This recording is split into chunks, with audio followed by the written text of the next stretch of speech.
Welcome to Femme Lead, the podcast on female leadership and role models.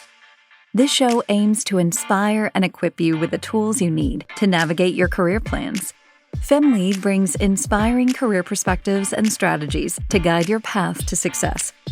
Your host, Alexandra, will interview role models on new exciting topics with each episode. If you like what you hear, give us a review and subscribe to the show on your preferred streaming platform. Enjoy. Hello, everyone, and welcome to a new episode of Femme Lead Podcast.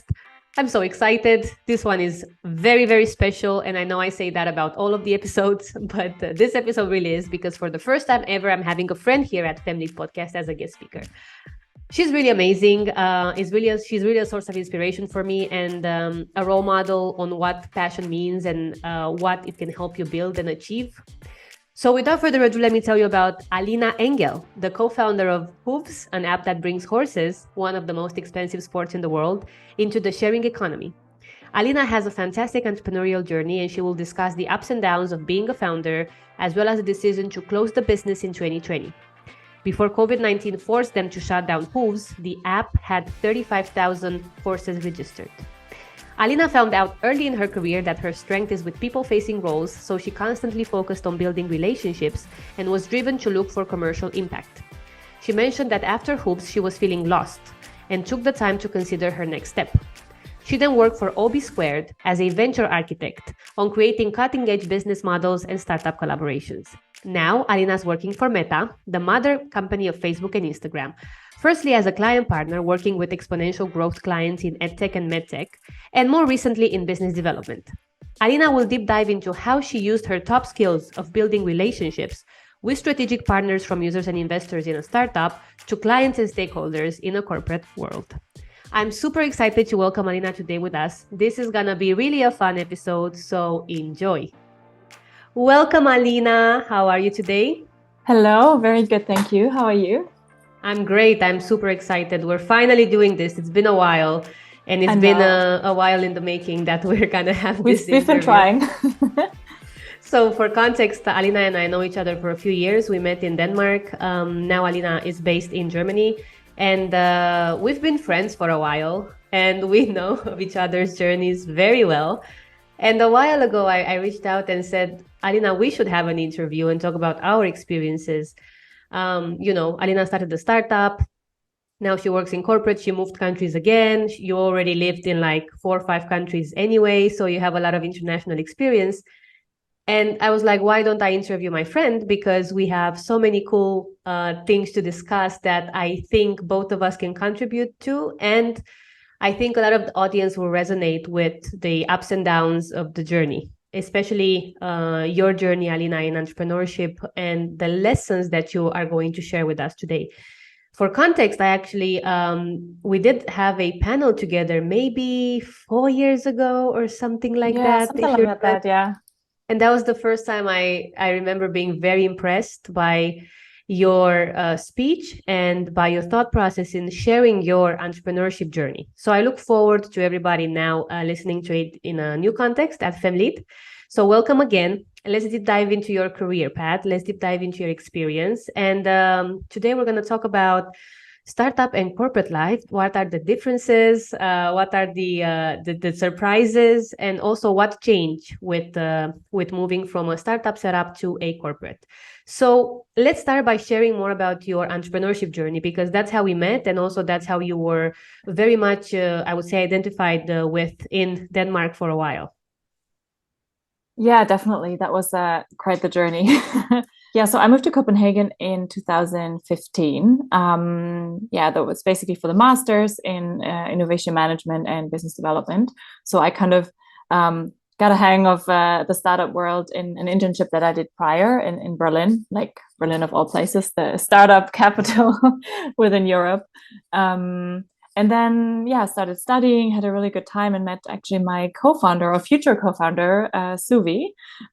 She was one of my classmates, and she loved horses just as much as I do. And we bonded very, very quickly over this common passion.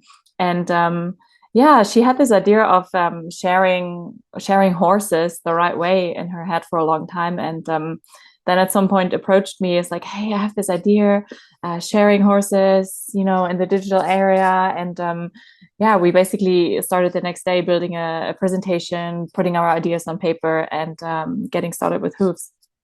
And then we built the company. We started it during our masters, kind of as a side hustle. To be very honest, we spent more time in our office, which was CSE, Copenhagen Center of Entrepreneurship, at that time than actually studying for our masters. We still finished and passed, and I think otherwise our parents would have killed us. But we were so passionate about Hooves and building the company at that time. And just for context, the idea is that horses are obviously very expensive and time consuming. So sharing the asset in a way makes a lot of sense. And people already do it for many years, but it's not digitized or efficient or safe in any way. So what we basically build is in the first place a matching platform where horse owners can find riders that can be long-term sharing partners for the horse. Then we developed an insurance to secure the whole thing, and a management app so you can kind of keep a diary about what you do with the horse, and make sure the communication is streamlined and consolidated. And it was a company really built up on passion, and we were basically experiencing the problem ourselves. We moved to a different country. So she's Finnish, I'm German. We moved to Denmark. We wanted to ride. We didn't know anyone. That was the origin of Hooves. That's fantastic. And for a while, this was, like you said, the focus of your life, because when we were meeting, you were constantly talking about all the business meetings you've had and all the tech meetings you've had about Hooves. And for a while, you were really working to build the team and continue in the fundraising journey to be able to have yet another step built in your in the company, right? There are so many questions I want to ask you specifically about Hooves, because I know about the company, but we don't have time for that today. So I want to ask you in a more general term, what happened with Hooves? Because as I've mentioned in the beginning, you decided to close down the company. What happened with Hooves, and what were maybe some of the realizations you've had before closing it down? Yeah. Maybe quick fast forward. So when we started the company during our masters, it went quite well. We onboarded a lot of users. We were growing it. I think at the highest point, we had like 35,000 horses on our platform. So quite significant. And we were on an expansion journey in January before COVID. We were spending time in the US, speaking to investors. Like the sky was very bright. And then COVID hit, and obviously any sharing concept wasn't possible anymore for an undetermined time.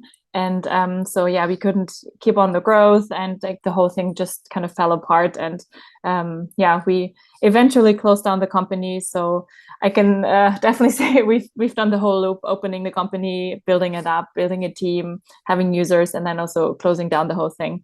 And I think that's also a learning to just accept that in a way. Like it was very painful for a while, because as I mentioned, it's an absolute passion project.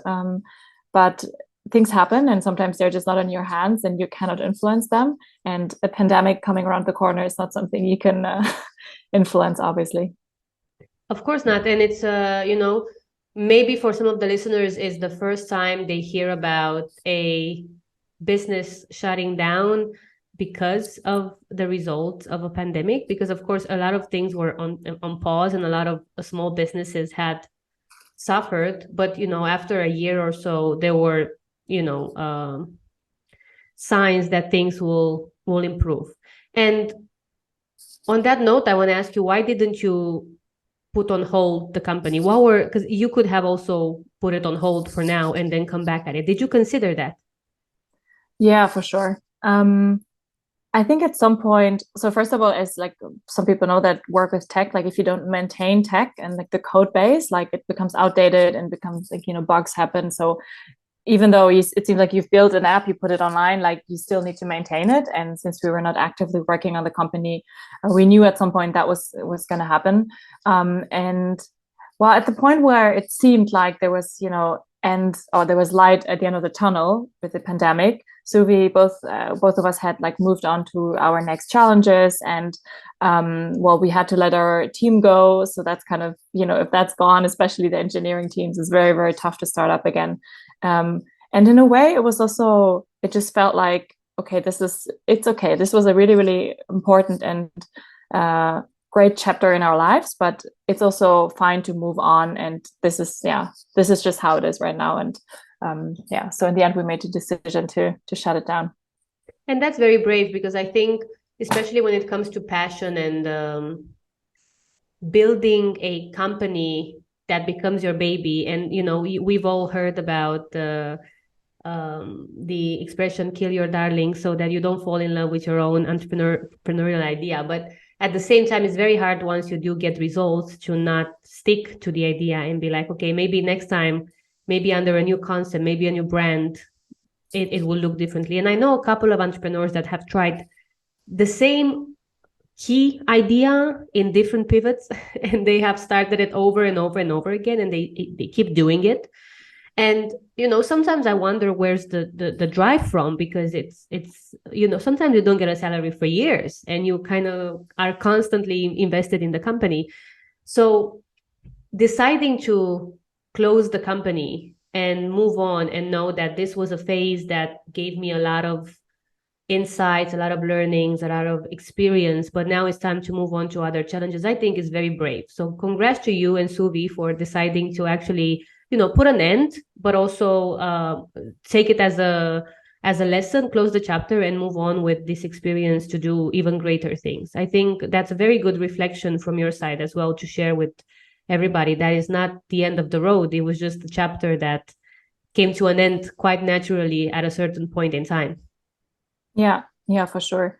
One thing I would definitely add here is that I think that's probably also a bit of a pitfall of first-time founders, that you become so like identified with the company, like you really feel like you are the company is you, like it becomes a little bit too close, especially in our case because it was such a passionate topic, and we really had to learn also over the years to like take a bit of a step back and the distance, that it is still a company. And if the company is not doing well, because obviously there were times where it's a roller coaster, you have these high highs and low lows, and you need to learn to like distance yourself a little bit from it, to not take all the bumps with your full forehead every time. And that's also something we had to go through once we were closing the company. Yeah, I imagine. And what about the relationship with your co-founder? Because I think this is a very, very important point to mention here. So both you and Suvi are females, and you have met during your masters, and you have successfully built a company for more than 4 years. So how would you define the relationship with your co-founder, and how do you recommend others to see this relationship in order to have a successful partnership? Yeah. Well, I'm gonna use Suvi's words here. I quote her, actually a talk she did some years ago. It's like being in a marriage without the benefits. Like, you which benefits I mean. You work so closely together. Like you know everything about each other's lives. Like it's also of course the personal things, but there's so many challenges you have to master together, and also things you celebrate together, and just have these like highs that you can't even imagine that this is happening. It really brings you super, super close together. And I think we've been very lucky to kind of that we matched, because we didn't really know each other. We knew each other for a few months, and then obviously we kind of got along, but who would have known that we were such a good team, from a character perspective, but also from skills. Suvi is an absolute master in all the product side of things. Obviously, that's helpful if you have a tech company. And for me, the commercial side is really my turf. And it's the absolute core. If you don't feel like you have the right team, then don't go for it. That's a good reflection to really consider what does it mean to build a company with someone else, and what does it mean to feel that you're doing this together, rather than pulling someone or feeling like you need to motivate the entire team, because there will be moments where you don't have the energy to be the cheerleader for everybody else. So you really need to have this very clean cut on, okay, all of us are in this together, and we all need to put in the energy and the effort to make it work. Yeah, I think that's also, especially with the early team, you need to have the right people. And we had the experience that especially some interns we had, like, where it's maybe the first job, nobody really knows if this is something I want to do. And some were like, just not comfortable with all this uncertainty. So it was absolutely fine to say like, hey, listen, I don't think this is right for you. You need more stability, more of a plan, more just more stability in every part of the job. And others were completely thriving in it, like just give them a green field and they will blossom like flowers. And it's I think that's the kind of team you want to build in the beginning, is like people that are very self-driven and just very curious and very independent in a way as well. I imagine that you also had to go through different uncomfortable conversations, especially as a first-time founder, with other team members. How do you manage those sort of conversations? Maybe tell us a little bit more about your mindset, because knowing you, I think it matters a lot, how you see those conversations and what's your, let's say, motto in life on how to approach difficult conversations. But I would love for you to share more about this question.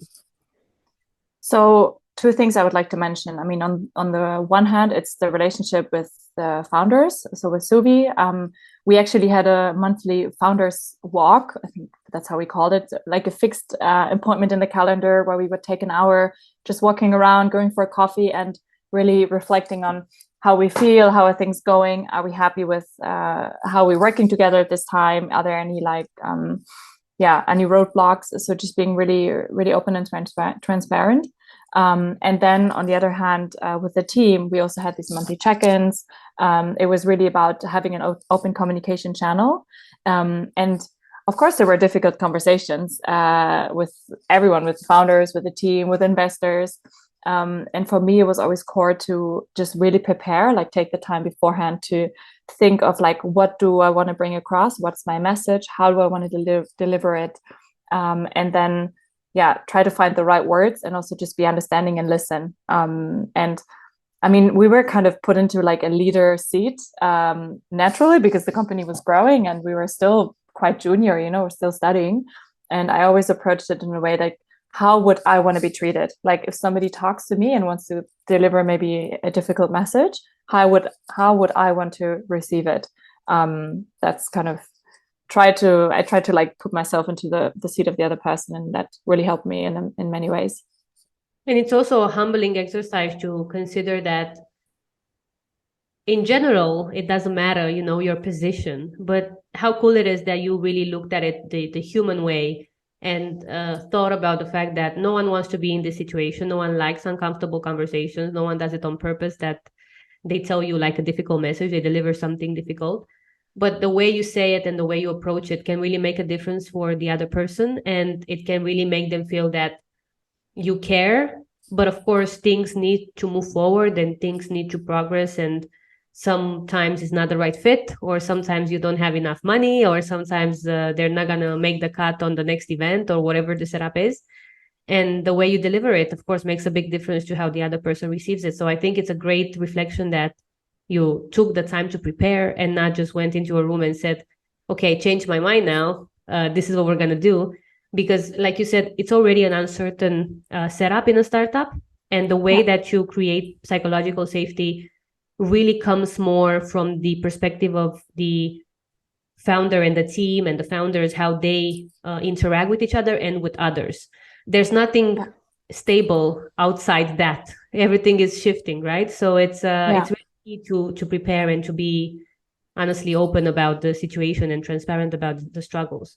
That's a very good point. Yeah, I think transparency was always the choice that we went for. Like, I mean, of course, there were times where we didn't know how much, money or like how long the money would last, or money from investors came in late. And if you have employees, they would like some certainty if they still have a job in a few months. And we always decided to go for the transparent route and always to say like, listen, this is how it is. We're doing everything we can to make this work, but we just want to be open with you. This is the situation. And I believe that all our team members always appreciated being included in the conversation. Super good point. It's also interesting that Do you feel that your startup attracted a certain type of profiles in the company? Because I feel like that's also an interesting topic for any founder. When you're building your team and you are really in the beginning, you don't really offer benefits or incentives like established companies. And I think you might attract a certain type of people that really want to be in that setup. Did you notice anything like that in Hooves? I think, like, of course, in a way, people that are attracted by startup positions, they have this like hunger for excitement and risk and, like, you know, fast growth and everything that comes with the startup package. So that was definitely like a red thread that we saw. Surprisingly, it wasn't always like horse lovers that applied. Actually, our marketing team member who was with us the longest, he had nothing to do with horses. He just like was really geeky about growth hacking and like marketing, online marketing. And so yeah, that was, you would have thought it's all the horse girls and boys that come want to work for us, but like it wasn't that way actually. And then yeah, I think it's just people that loved the mission and what we had built at that point. You know, the way we presented the company, the way we work. But it was interesting, like, especially when we were looking for engineers, like, let's just say engineers in Copenhagen or in Denmark are very spoiled in some ways, because there's always like lunch offerings for the big companies and you have this benefits and this benefit. As you mentioned, as a founder, you can't really offer that much, but like two things we always did was, first of all, the beer on Fridays was always free for them. Like we always had, you know, when we celebrated, like we would always make sure there's enough drinks. And when we were in the office together, we would organize some kind of lunch, mostly, you know, nothing fancy, but like in Danish, it's just a rugbrød, and something simple, but like putting the effort of having like quality time over lunch, trying to like, yeah, do these little benefits. Absolutely. And it's not really something that you can at certain times put more effort into or energy, because there's just not enough, you know, that's the setup. But I think it's so appreciated. Like if you do it and it's like genuine, it's so appreciated. And I feel like, thinking about culture a little bit, people who appreciate the startup culture are also people that know, in general, there's less focus on hierarchy and roles and more focus on being together and joining a company that is growing and that will have impact over time and has a good mission. And I think, from my perspective, I think sometimes certain profiles prefer to be in startups because they can see that mission and that growth fairly fast. Like you don't need to deep dive to find out, okay, how is this going to progress in the next 2 years, because you feel that the company is going towards the right track fairly fast, and it's very transparent, like you said. I think that's something that in startups is well appreciated, especially small startups, the ones in the beginning, right, where you have everybody so excited and in love with the idea that they're really passionate about it. And there's also the impact. I mean, nowhere else you get so close to the user, and you have such a big impact also as like a career starter.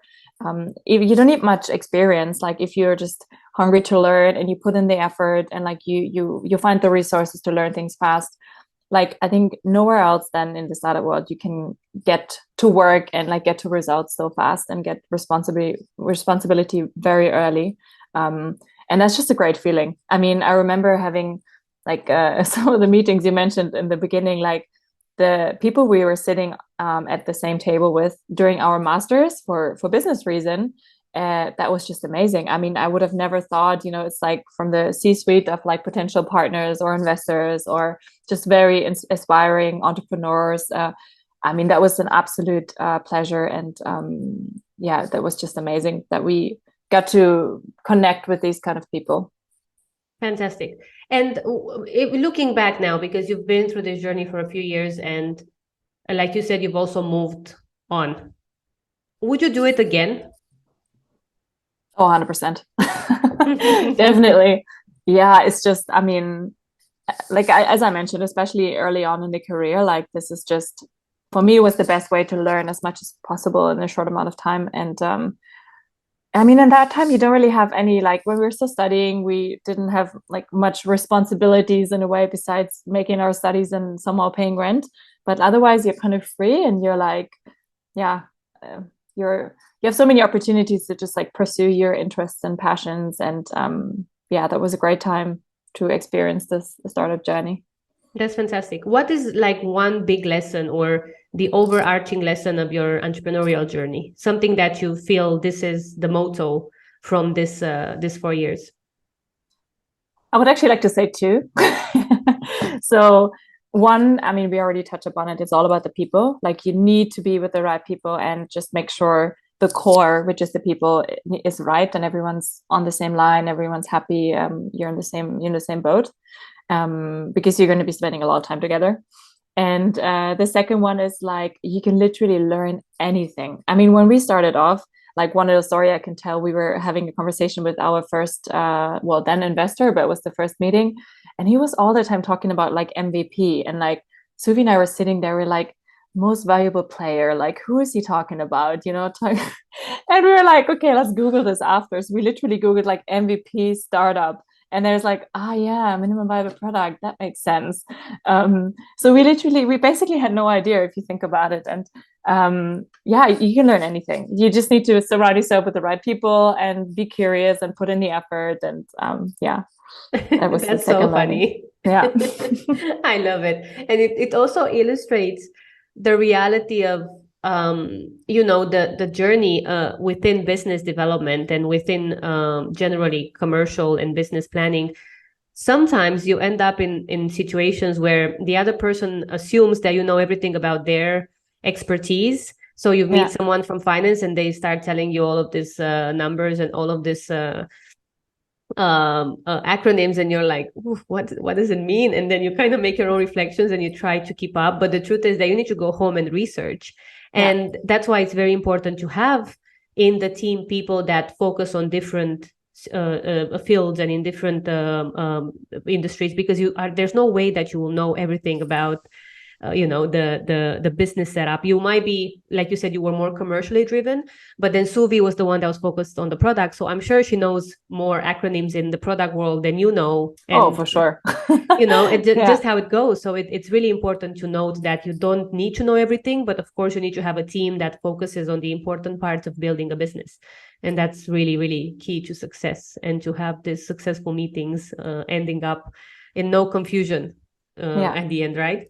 So that's really fun. I wanted to ask about the investor setup, because you've been in probably many meetings, and you've probably been through this journey every 6 months to a year.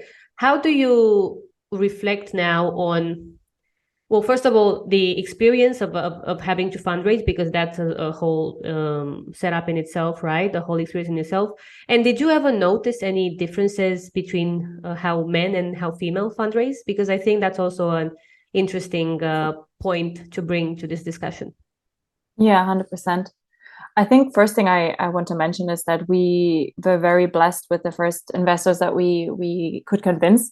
They didn't just put the money, they really like kind of taught us how to be entrepreneurs. For instance, the MVP story, like he became our investor later, and just like kind of showing us which events to go to, like who to connect with which experts to ask. So we were very blessed and very happy with the investors that we got on board.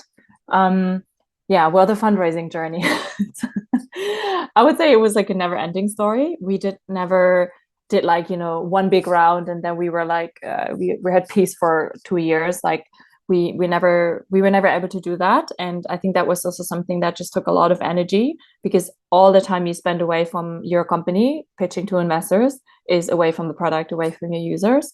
And I would definitely, in hindsight, wish that we had more, like there would have been more consolidation or bigger rounds, or but it was never easy. But I guess it shouldn't be easy either. But I can definitely say we learned a lot along the way, and also just being very straightforward in what we were looking for in terms of the conditions, but also what kind of investors, what skills we need, what networks. You ask about the differences in fundraising.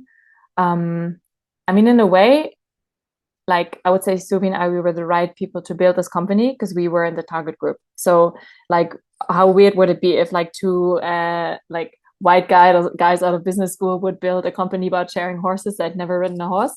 So in a way, that was an advantage for us because people understood that quite fast, that we understand the user community, like we know what the problem is and we feel the need ourselves. But then when it comes to making the deal, like moving forward, like talking about like numbers and making it happen, I do feel that we definitely had some challenges, and that might also be related, of course, to the female male challenges that are in the investment world. There's actually a fantastic article from Harvard Business Review that dives into this on a more scientific matter. And they really prove that male founders, they are being asked more promotion questions. So basically asking more like, okay, what's the potential? How big can you go? How fast can you go? Like, what is the advancement here? And female founders, which by the way gets I think a minority of VC investment. The last number I saw was like 2%. It's shocking. Get more prevention questions. So like, how can you mitigate the risk? Like, how can we ensure this is a secure solution? How can you make sure this is not breaking? So like kind of making sure, like covering the bottom. But what I found really interesting is that you can actually turn it around by answering prevention questions with promotion answers. Like you kind of flip the coin and like, take back control of the conversation. And I do think that we got better in doing that over the years and just becoming more confident and also just very clear on what we wanted and needed. But yeah, I definitely want to say fundraising was never easy. And it's also a learning process, right? Like when you do this the first time, it's kind of a game you need to know how to play, especially in the early phases. It's, what terms you have, like which investors, like which network they bring along. It's a whole world. And again, like all the time you spend away from your business fundraising is like time lost to build a business. Absolutely. And what a nice reflection on challenges, because we are everywhere shown that there's not enough investment in female founded startups. And then we don't see them also in boardrooms. We don't see them that much in leadership position, because there's a process that happens for you to go to those, to achieve those leadership positions. You need to have a base of users and a base of candidates that you can choose from and that they can develop right into those roles. It doesn't start from air. And if you don't start building that base of candidates, including for entrepreneurship projects or for leadership positions, then you will see less women out there, right? Because it's just not, it's not gonna move forward in the same way. And I think it's something to be aware of, but you shouldn't feel like you will be discouraged from the beginning, because I think confidence matters a lot. And I think really being in the right room with the right people, it's really important. Like it's such a complex situation. We think it's simple, and in a way it is. You just need to show up. But at the same time, the decision-making process and the way that those fundraising discussions are going are so complex that you're never going to know why exactly, what bias does someone have, what bad day, how their day is going, what situation they had in life. You don't know, right? So you can put all of those doubts into your journey, and you should keep going, because at the end of the day, you decided after a while to close the company, but at the same time, you have had a fantastic learning, and you've been meeting so many cool people. And I know you personally, so I know the network you have now in the VC space and beyond that in the startup world, and how cool it is that you experienced all of that and you learned from all of these people, right? So I think there's always a bright side on any journey that seems very difficult. Yeah, I think, this is one example now from the investment world, but like it's the same in anywhere in the business or anywhere in the workforce. Like you will always meet people that are critical or that are, show skepticism towards you. And like the only way to handle it is like, do your homework, be prepared. That's a really important lesson. And be confident, say like, hey, this is my territory. I know this. And if you want to play in this playground, like we need to have a conversation on eye to eye level. Like it should never be like down or up. Like that's just not sustainable in the long run. Absolutely. What a nice reflection. Thank you so much, Alina. Let's move on into your decision to move to the corporate world. And this is why I love this episode, because we both made that decisions at a similar time, maybe a year in between. I think you moved to the corporate world maybe already 2 years ago. I only did it last year. So we've both worked in startups all of our lives. We've both did some internships before that in different companies and in different places of the world, also abroad. And now we both work for a large organization. You work for Meta now in business development, and you've been previously at OBI and you've worked with innovation. So why did you decide to move to a corporate? Because you had experience to work, for example, in VC or to work with other startups in scale-ups. Why did you decide corporate for your next adventure? Yeah, very good question. I would like to mention first that like after like kind of closing down Hooves and like just closing this chapter, I was lost. I was like, who am I actually? Like as a founder, you are kind of a jack of all trades. Like kind of a little bit about all aspects of the business, but like you don't really become a specialist in the early phase of a startup. So I really took some time to reflect and understand like what do I actually like working on and what are the tasks that I prefer other people do, which in a startup you also have to do.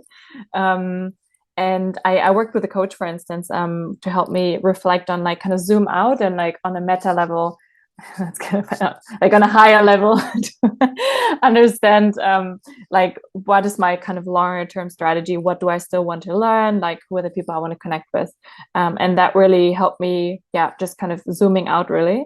And then I mentioned I studied innovation management and biz dev in the masters, and we did a lot of like corporate startup collaboration projects in that time. So I was always curious about the corporate venture world, and that's how I got to OBI. And I actually at that time also moved to Germany to be closer with family, and it's a company that's like based here in Cologne or close by. And it was really interesting to see how like first of all, being in a big corporate, like it's such a different world. I mean, like you have this like risky kind of fiery energy driven startup on the one end, and then you have this like big corporate with like so many resources, also knowledge, and of course finance and just so much history, and also politics. I was like, all of a sudden it's like I'm middle of like corporate politics. Not really my favorite topic to be in. It was a great learning journey, and also to see the potential of, if it's done the right way, corporate startup collaboration. It's fantastic. There can be so much value created. And then this opportunity with Meta came along the way, and I was always fascinated by this company because back then with Hooves, we grew a lot through Instagram and Facebook. Like we basically grew our app user community via social media, and like became, we had some viral campaigns, and it was amazing to have this direct connection with our users. And so I was always curious about like working with Meta, seeing how it works with other companies on kind of a bigger scale. And then I moved there in August last year, and first worked in the sales department. So basically as a client partner, working with companies that have a significant spend on the Meta platforms per year. We help them, be even better in what they do, become like smarter about like this test and learn agendas. And that was really cool to see also how to help improve the creative process, work with marketing science from the technical side, like how can new products be integrated and tested. And it was fantastic to see this kind of whole spectrum of the Meta products. And as you mentioned, now I'm in business development, kind of one step up in like in the metasphere. Okay, that's really weird that I keep using that word, but I mean just working with partners now instead of the end advertisers, which is again a fantastic learning journey. That sounds really cool, and I'm sure that a lot of the listeners are curious about Meta as a company, because it is indeed a company that impacts all of us. Like I think there's obviously not everybody has an account, but most of us have one, and most of us have been influenced and growing our businesses through social media, and the way that the industries have been impacted by platforms such as Instagram, Facebook, and then further now with all the reels and TikToks and what's going on, is like it's a very interesting space to be in. Do you feel that every day? Do you feel like you're part of the future of what's going on around the world? Do you feel that within the company? There's definitely this like overarching kind of vibe of like, okay, we're building a company for the future. Of course, there's the metaverse that's becoming more and more present. I know like it seems still far away for a lot of people, but seeing like the advancements on this technology on VR and AR is like truly amazing. It's very, very fascinating. And also, yeah, as you say, like working closely with it is very inspiring to see the potential of it. And I mean, maybe, I don't know if it's like a meta thing or a thing of American organizations. I think they're very good in being vocal about the strategy and about like where we're going. And I mean, Meta as a company became big because they're good in building communities. So what they do on their product side is also something they do on the internal side. So having like focus on building an internal network, and that's something that people really appreciate within the organization. And that's something I really, really like. That's a very good point of large companies, because you said earlier that it's a whole new world, and I use now the word universe to describe it. So I think that depending on the company, obviously, and depending on how big it is, it's its own universe. And for me, moving from a startup and having so much responsibility alone to a community of colleagues that, I feel like I learn every day, and I feel everybody's smarter and more experienced in everything they do. And I'm like, this is really cool. But at the same time, I feel like I contribute. It's a very interesting, joint of feelings of like, oh, I'm here. This is a great place, a great culture. I have great colleagues, and I get to learn, and I get to impact, and I get to have a role that I can feel fits into the strategy, and it's moving it forward. It's really a fantastic feeling. Do you see any differences between, or not differences per se because there are many, but maybe something you appreciate about the corporate culture or the corporate world now that you've had experienced the startup setup as well? Yeah. I mean, I made the conscious step of moving into the corporate world because I wanted to be surrounded by people that are smarter and more experienced than I am. Because as you just mentioned in the startup world, like a lot of times you're on your own and you have to figure out things on your own. And of course you have experts and a network you can ask, but being in a company where you have so many smart and driven and experienced people around you, it's just it's amazing. I mean, I'm just like absorbing like how people do meetings, like what strategies they use, like how they approach like building a strategy with the client. I think it's just there's so many resources that I can tap into and just like absorb and like learn from it.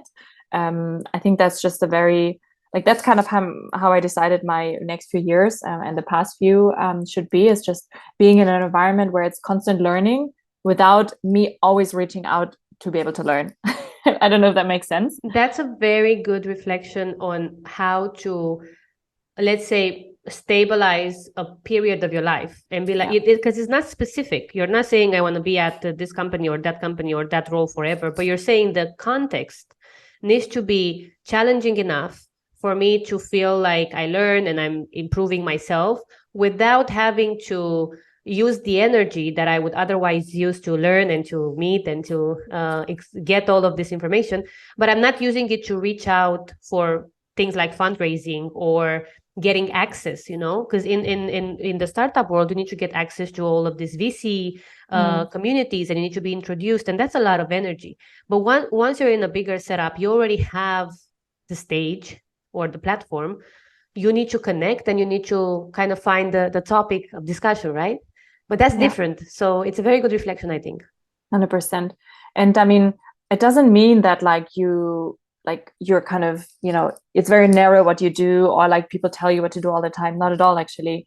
I've been very lucky in like the corporate world. I've had really amazing managers who gave me like a big green field where I can like just start running and do things. And I always say to my leaders, like, give me like a playground that's big enough, and give me shoes that are 3 sizes too big, and let me run. And then that's perfect. You know, then I have the amount of freedom and like flexibility that I need and that I'm used to from the startup world, and that I kind of require to thrive and use all my like key skills and like competencies, but also like having some kind of support and network I can reach out to and tap into is just the perfect combination, at least at this point in my life.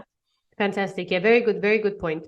What do you miss now, though, in the corporate world, especially considering that you have had the very extensive startup experience of being a co-founder?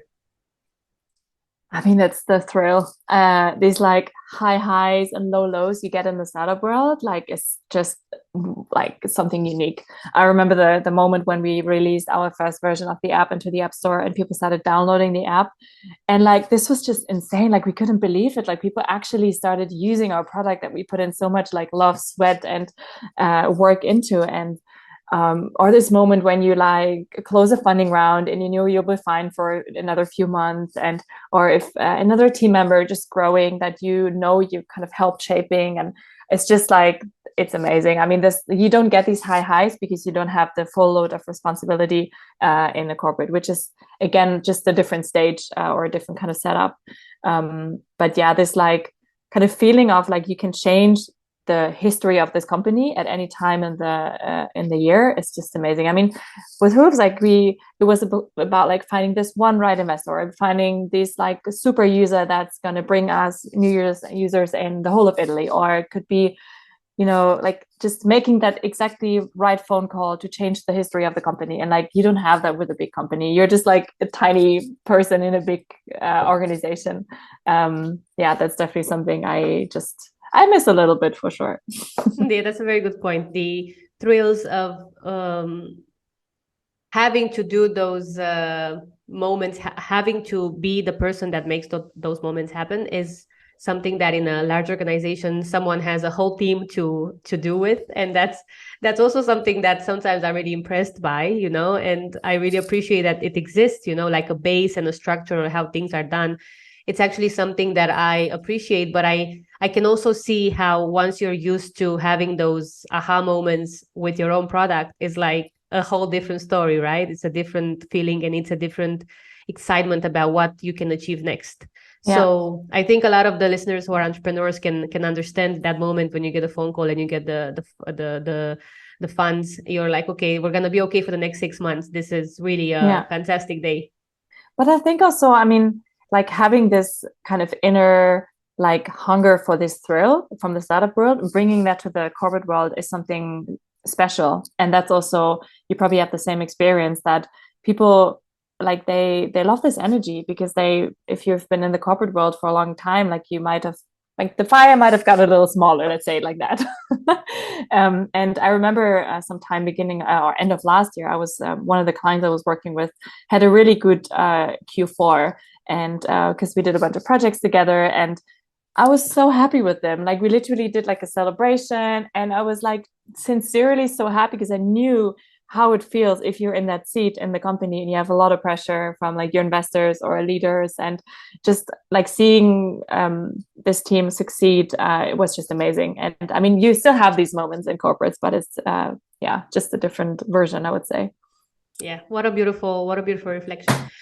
Tell me if you have any advice for our listeners who are unsure about their professional path, because you've had highs and lows, but you've also had a very interesting career trajectory yourself.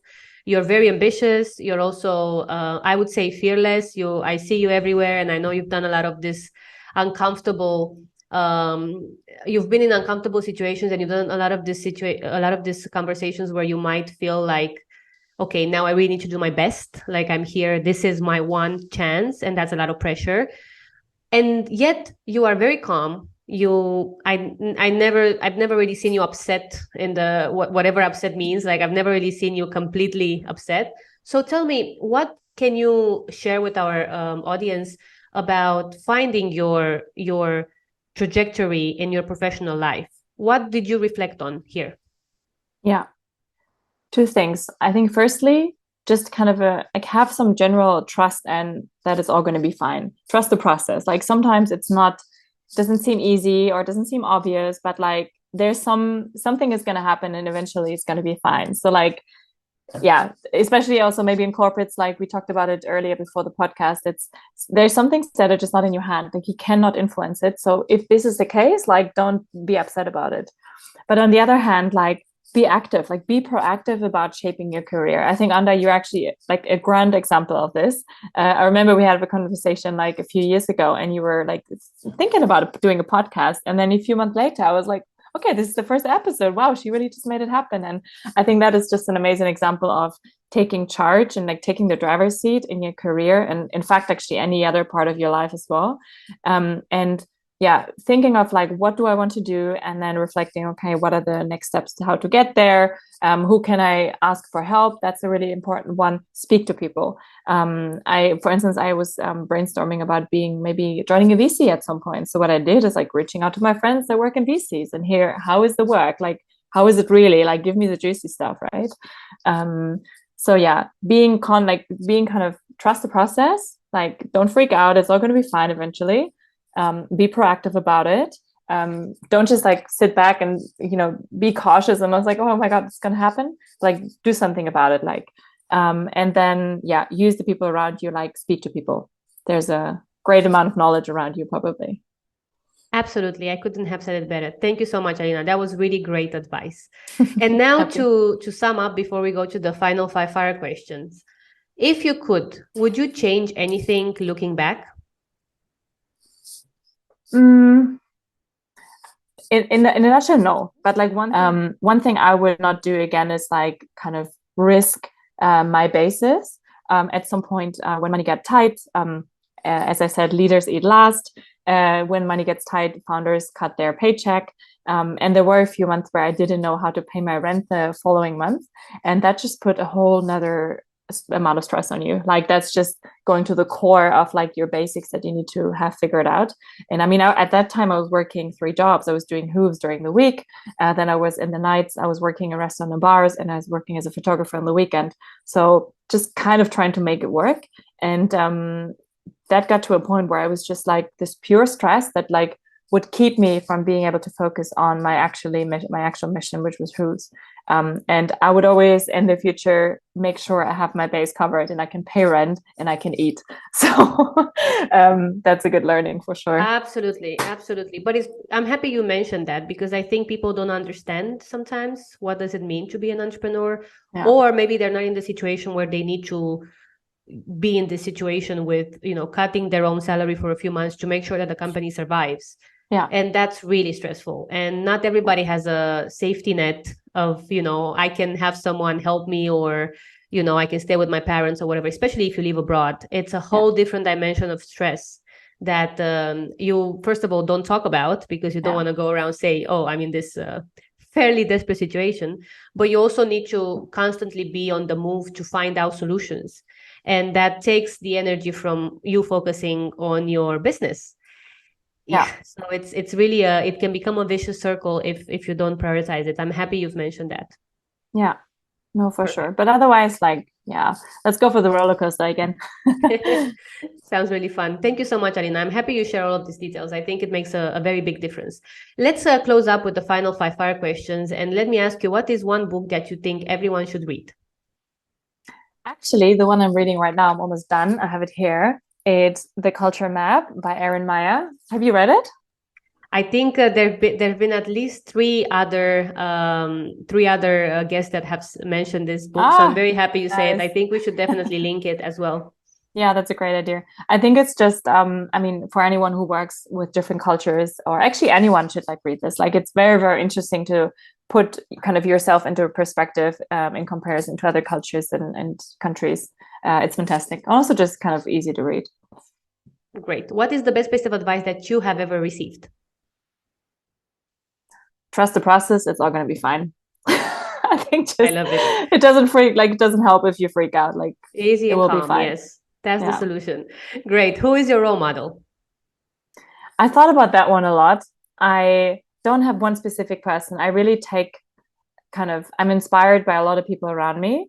I have a lot of powerful and like great women around me. Like you're one example of that. So I'm just taking energy from like anyone in my network who is trying to build something and being passionate about something. Not one specific person. That's a beautiful answer. What would you choose to do if you were to have another career? Yeah, so I guess I would be a photographer for some like adventure purpose projects, maybe nature photographer, but I also like photographing people. So I don't know, that's really cool. Or actually, one thing I thought about, but thankfully I didn't do it, is be a professional rider. I mean, I'm a horseback rider I was about girl. to Like, say. yeah, I know, but I did like one fun fact maybe. Whenever I'm like sick of computers, I don't want to work on a desk anymore. I actually work as a writer for like a few months. I also did that after we shut down Hooves, and it's the best thing to do. But like, it's first of all, it can be quite dangerous. So like, I think my bones wouldn't survive until the end of my life if I would do this. And I also, I love kind of, I think I would like to keep it as my hobby. I do it a lot, and that's the perfect amount to keep the joy at its fullest. Okay, very good. If you could change places with someone, who would it be and why? There's so many people. I actually would like to do that with Olaf Scholz, which is the Prime Minister of Germany. And the reason is I would like to understand more about like how this country works on like the really highest level, and like what are the different relations with the different countries. And I think it would be extremely insightful and interesting. Super interesting. That's an answer I wasn't expecting, but very good to know. Thank you so much, Alina. I hope you had fun. This was really a great interview. We've been waiting for this to meet together and catch up for a while, and now everybody can hear it, so I hope they enjoyed it too. I think we both managed to cover the startup experience, but also what does it mean to work in a larger company, and how does the shift feel, work, what do you learn, what do you miss? And we really want to encourage people to try out things. So nothing that we say here, it's set in stone. And I hope that people will take this experience and also see what's out there for them. Thank you so much for inviting me. This was really fun. I'm happy to hear that. And thank you all for listening. Stay tuned for more interviews with inspiring female role models. We hope you've enjoyed this episode of Femme Lead Podcast. Share the news with your friends and follow us on social media at Femme Lead Podcast everywhere.